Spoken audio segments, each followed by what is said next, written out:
These are turbulent times.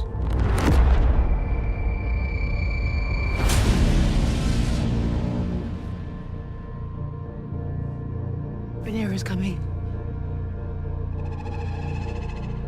You are no longer safe here.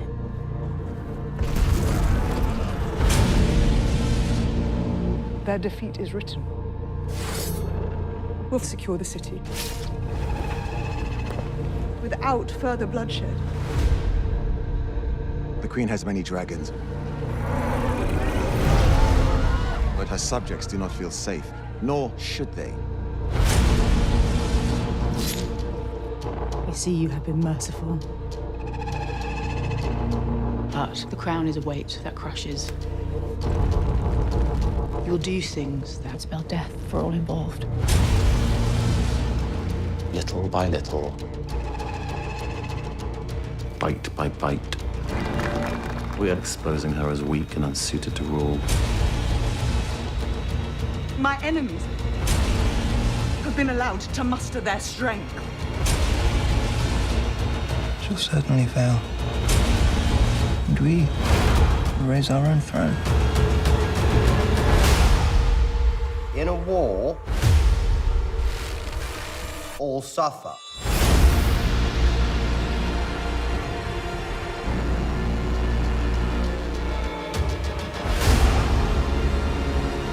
We've come so far, and yet you still don't know who you are. Have you not betrayed your queen? Bring Aegon, the usurper, to me.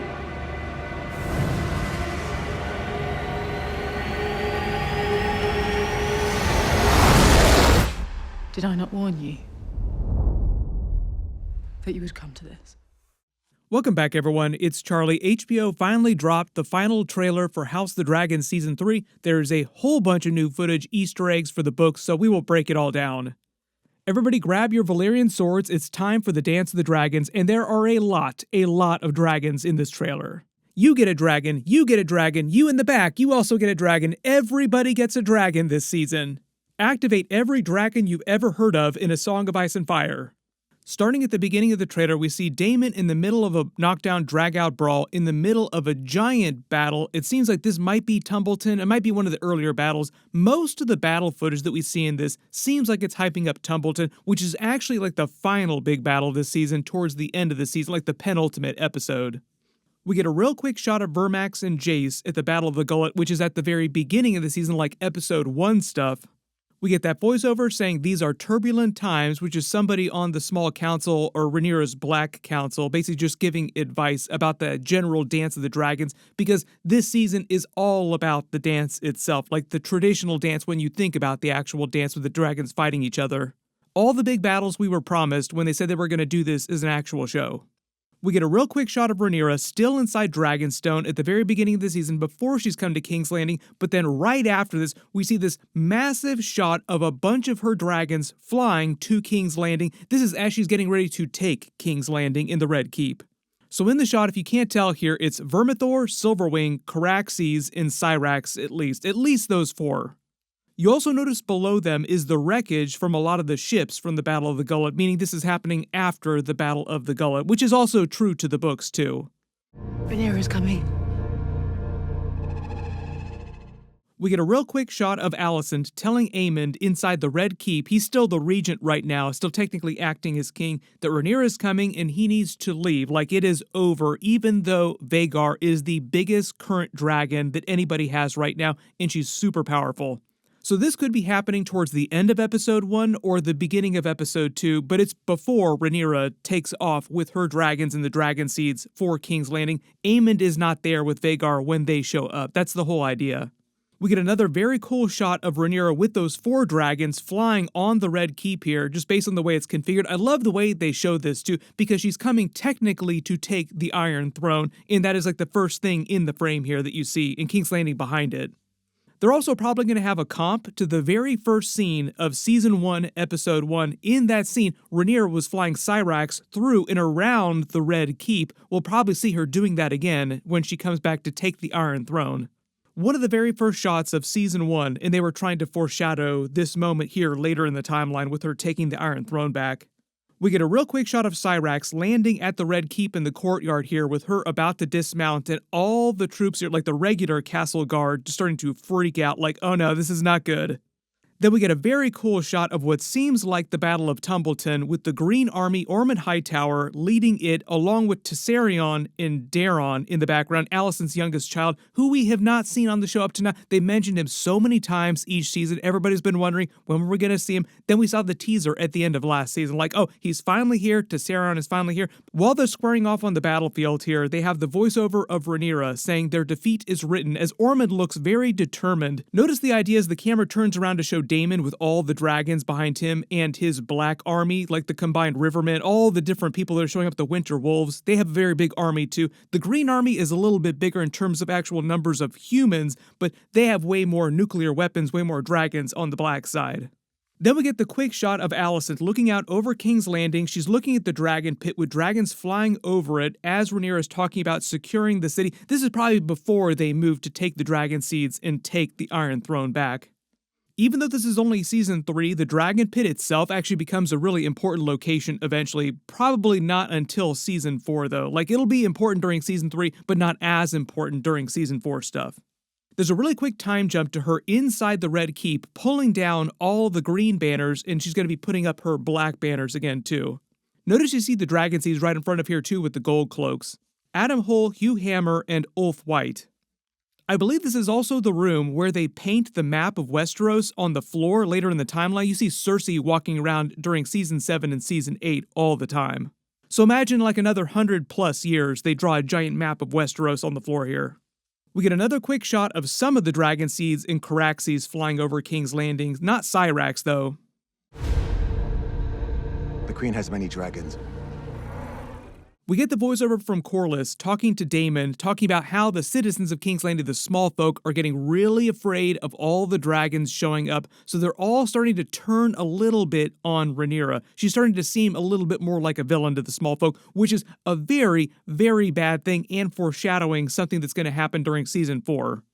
Also, when he says the citizens are becoming afraid, and they should be, you see a shot of Hugh Hammer's wife looking up in the sky as she sees Hugh Hammer himself on Vermithor flying overhead, and she does not look happy. So I think this is the idea that she takes off for Tumbleton because they were talking about escaping to Tumbleton because she had family there.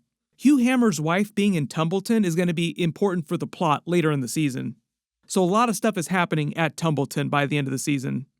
While Rhaenyra is in the middle of trying to take the Iron Throne, like while the dragons have just shown up, you notice Alysanne in her cloak with Helaena and her child Jaehaera trying to escape the city. Remember, that was part of her deal with Rhaenyra, like, I'll make it easier for you to take the Iron Throne, there'll be no resistance, just let me get out of Dodge with my daughter and my granddaughter. But you see later in the trailers, Rhaenyra does not allow this because she hauls them back in front of her inside the throne room while she's on the Iron Throne, and later scenes where you see Alysanne talking to Rhaenyra in different chambers of the Red Keep, so she basically keeps all of them prisoner for the season.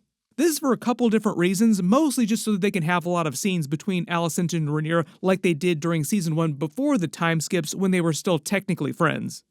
You also notice when Corlys is talking to Daemon here, he does not look happy at all. This is after the Battle of the Gullet does not go well for Corlys in the Blacks, just in general. Like, it is very Pyrrhic. A lot of people wind up dying. It is the bloodiest sea battle in the history of Westeros, which also includes Blackwater Bay, which happens later in the timeline during the main Game of Thrones series.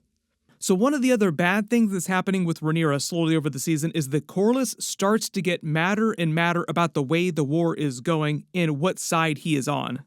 We get a really quick shot of Aemond and Vhagar burning everything at Harrenhal in sight. This is probably right after he arrives because Aemond still has his helmet on and he's walking very determined through the hallway here.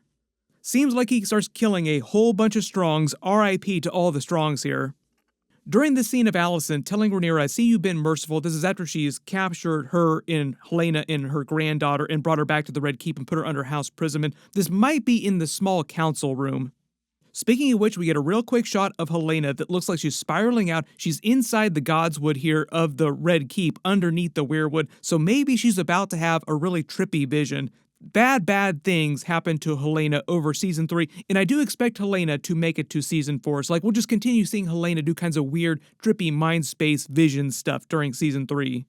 There are a lot of theories that she might be a green seer during previous seasons. The way they visualized her powers made her seem more like a green seer than having dragon dreams, and I think the idea is that she just has dragon dreams. But it started to get a little crazy at the end of season 2 when she started dreamwalking, talking to Aemond inside his Weirwood visions that the three-eyed raven was giving him, so how could Helaena do that if she wasn't a green seer? Not totally clear who Alysanne is talking to when she says the crown is a weight that crushes, which is basically just implying Rhaenyra slowly spiraling out by the end of the season and things not going the way that Rhaenyra expects them to go when she thought she was going to take the Iron Throne. This is the beginning of the season here. It seems like when she first takes it, she's walking through the hallways here with Daemon. They seem very, very determined and very optimistic about what's happening here. But a lot of the trailer is dedicated to showing you that things in general are looking downward for Rhaenyra, like she's on a downward spiral, with the Greens trying to work against her. So they really want it to feel like the Greens have a big win in them by the end of the season, even though it doesn't seem that way from the beginning of the footage here. We get a really quick shot of Mysaria, also inside the Red Keep, watching them pass by. She's the Mistress of Whispers, basically the same job that Varys has later in the timeline. We get the really quick shot of her overseeing them burning all of Aegon and Aemond, the Greens things. Basically every trapping of the Greens, she's pulled down from the Red Keep and is burning it as fast as possible, just to get rid of anything green inside the palace. This is actually a big thing after the time skip during season 1 when she and Daemon came back with their children to the Red Keep, and they were disgusted to find that Alysanne had redecorated the Red Keep, even though her father was still alive, but he was in declining health at that point. Then we get a really cool shot here with the voiceover from Alysanne talking about how Rhaenyra is going to be doing things that she previously didn't think that she'd be capable of doing, like bad things. But also, you notice Rhaenyra is sleeping in her father's bed in the king's chambers. This is also where Aegon slept too, but really the bigger meaning here is she's sleeping in the same bed that her father slept in, so she's probably thinking about her father here. Alysanne starts talking about all the death that's coming. You see a lot of the Hightower army dead. Then we get the voiceover from Ormund Hightower talking about how they're basically chipping away at Rhaenyra, trying to work against her and make the small folk turn against her in general, like the realm turn against Rhaenyra. While you see Rhaenyra's army, all of her different rivermen, all the people that have assembled, as well as the Winter Wolves, massing on Tumbleton, which you see in the distance. We get a really quick flash of her having a banquet inside the Red Keep after she's taken the Iron Throne. If you couldn't tell, I believe this is also happening inside the throne room here too, because it's one of the few halls inside the Red Keep that's big enough to house all these different people, so it's meant to be a comp to the previous banquet they had for the wedding during season 1. When Ormund Hightower is talking about chipping away at Rhaenyra, so to speak, in a number of different types of ways, he's inside Tumbleton though, just based on the architecture here. We get a really quick shot of Rhaenyra going to the Sept, but you also see the graffiti from the small folk that are yelling about her and her bastards, so the idea is that the small folk start to turn a little bit on Rhaenyra too. Everybody remember way back to season 1 when Daemon was talking to the younger Rhaenyra when she snuck out of the castle, and he was basically trying to explain to her that she should care about the small folk and what they think, like ignore the small folk at your own peril. We get a really quick montage of scenes while Rhaenyra is spiraling out, talking to Baela, talking about enemies being allowed to muster their strength. This is towards the end of the season. I think this is just the fulfillment of what Alysanne was telling Rhaenyra about. Like, you're going to get more and more hardcore and going to do bad things eventually. A bunch of people are going to wind up dying. We get a really quick shot of what seems like Rhaena and Sheepstealer still in the Vale because of all of these clouds here. Like, this just seems like the terrain is still in the Vale. She'll certainly fail. Aemond says she'll certainly fail, which is probably earlier in the season, but you also see Rhaenyra waking up in her father's bed in the king's chambers. We get a really cool shot of the Winter Wolves showing up at Tumbleton right before the final big battle. When Aemond says, "We will raise our own throne," it's not totally clear who he's talking to here. This might be him at Harrenhal talking to Alys Rivers. Cannot wait to see what their dynamic is like. They get up to a lot in the books, but we'll see what the show does with that, because they changed a lot from the books already. We get a couple more shots of the Winter Wolves. We see Alysanne, Blackwood, Black Aly talking to Daemon, battle planning before what seems like the final big battle. She's going to be really cool this season. She is hardcore. And we see what looks like a really quick shot of Ormund inside Tumbleton with Vermithor flying over the city. We get a couple more scenes of Tommy Flanagan leading the Winter Wolves into battle here. They are hardcore. They're going to be awesome during season 3. Not totally clear which episode this is happening with Daemon inside the small council room, but he's trying to advise Rhaenyra about there being a bunch of death because the war is going to get very bloody very quickly. As we see them start to square off at Tumbleton before the actual final big battle begins, with a bunch of the dragons behind him too, including Caraxes. It also kind of seems like Gwaine Hightower is fighting here inside Tumbleton, so he at least makes it to Tumbleton in the final big battle, so I'm guessing they're changing his book story quite a bit. We get another quick shot of the Battle of the Gullet at the beginning of the season, later in the battle because most of the ships are on fire here, slowly sinking. We get a montage of scenes with then Daemon talking to Rhaenyra at the Red Keep after they've taken the Iron Throne, and he's basically trying to gas her up like, you've just gotten started, you're doing so well, honey, let's just finish this war and we will have everything cinched. We get a really quick montage of scenes, so I'll try to grab all these. So it seems like Aemond is out of his armor, he's fighting somebody else at Harrenhal in the morning. Criston Cole, it was seems like Butcher's Ball. I think we've all agreed that a lot of his scenes here when he's not wearing armor in the fight and it looks like he's worse for wear is at Butcher's Ball. A really quick scene of Rhaenyra inside the Sept praying, then a scene of Lohar during the Battle of the Gullet. A really cool shot of Rhaenyra drawing the cloth off of her father's model of the Valyrian Freehold, basically unveiling his Lego set that Aegon had been smashing at the beginning of Season 2 after Blood and Cheese. He smashed that quite a bit. My assumption is that her unveiling it means that it wasn't entirely destroyed. It was very, very cool. Please don't mess with Grandpa's Legos, he worked so hard on those.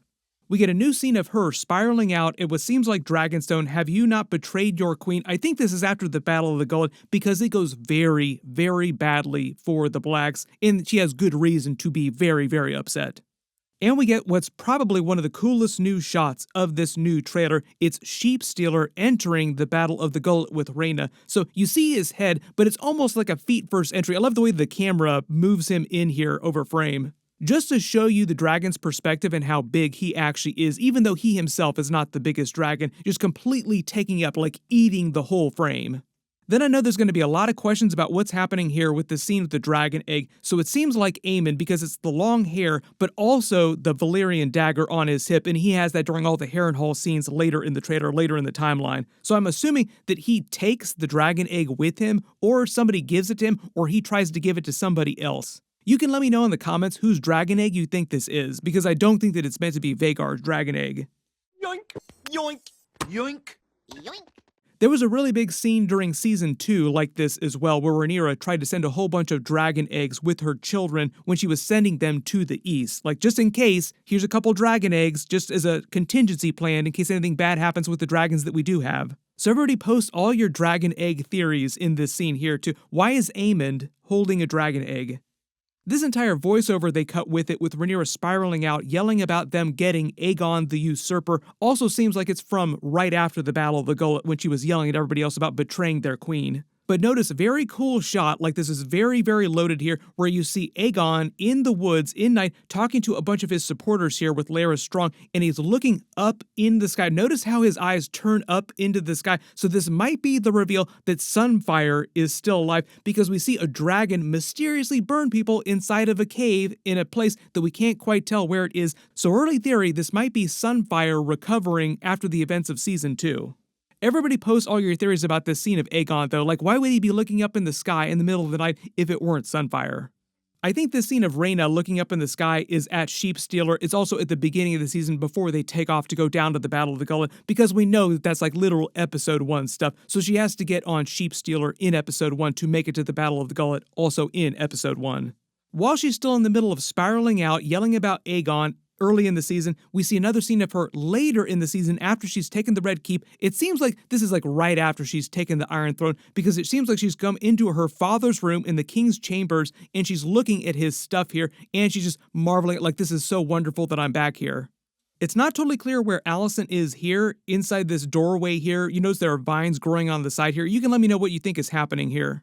I actually think this giant battle scene of all the different forces massing on this central group here is actually at Butcher's Ball, and this is Criston Cole in the middle with all the winter, like all the other Rhaenyra's forces massing on them to just eviscerate him. We get another shot of Jace on Vermax during the Battle of the Gullet burning a whole bunch of ships. Notice he is not looking where he's flying. Jace, you should look where you're flying. And I love the way the trailer suddenly gets very quiet with Alysanne talking to Rhaenyra later in the timeline and her looking really, really upset, like this is not a good look on her face, as Alysanne is trying to tell her, didn't I not tell you things would come to this, like bad things would happen, making you think that something really bad might happen to Jace. We don't really want to talk too far ahead of the story, but if you know, you know. Everybody post all your reactions in the comments below, and if you spotted any new Easter eggs or references in the trailer that I didn't talk about in the video, just write them below in the comments. Even though they're calling this the final trailer, there will still be more trailers, more clips, more featurettes before the season actually drops at the end of June. I'll do videos for everything that they do wind up releasing, and my episode videos will start when they do start dropping those officially. Or if they do happen to leak early or fall off the back of the truck mysteriously, if you do happen to have a hold of a couple of those episodes for Season 3, let me know for science. And in related news, we do have Night of the Seven Kingdoms Season 2 they're working on. That'll be released next year too, so we're not going to wait that long to get new Season 2 episodes for that. I've already done a breakdown of all the Night of the Seven Kingdoms Season 2 stuff that's already been released. Click here for all that, and click here for all of my House of the Dragon Season 3 videos. Thank you so much for watching, and I'll see you guys in the next one.